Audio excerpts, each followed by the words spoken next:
मोहतरम नाज़रीन आदाब, ज़ी टुडे न्यूज़ में आप सभी का खैर मक़दम है। कामारेड्डी ज़िले में सदाशिव नगर और देवनीपल्ली पुलिस स्टेशनों में चाइल्ड फ्रेंडली कॉर्नर बच्चों के खेल के मैदान का IGP multi zone 1 Chandrashekhar Reddy IPS के हाथों इफ्तिताह अमल में आया।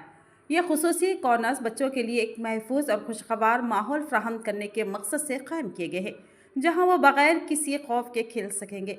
इस इफ्तिताही तकरीब में आईजीपी चंद्रशेखर रेड्डी ने कहा कि अक्सर जब वालिदैन ख़ानदानी मसाइल या ज़ाती मामलात के सिलसिले में पुलिस स्टेशन आते हैं तो उनके बच्चों के लिए कोई मुनासिब जगह नहीं होती।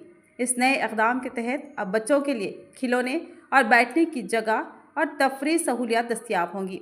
अब तक कामारेड्डी ज़िले के 8 पुलिस स्टेशनों में ये कॉर्नर्स कायम किए जा चुके हैं, जिनमें Kamareddy sub division, Kamareddy, देवनीपल्ली, Biknoor, Yellareddy sub division, Yellareddy, Sadashiv Nagar, Gandhari, Banswada sub division, Banswara, बीचकुंडा ज़िले के तमाम 23 पुलिस स्टेशनों में यह सहूलत फराहम करने का मंसूबा है।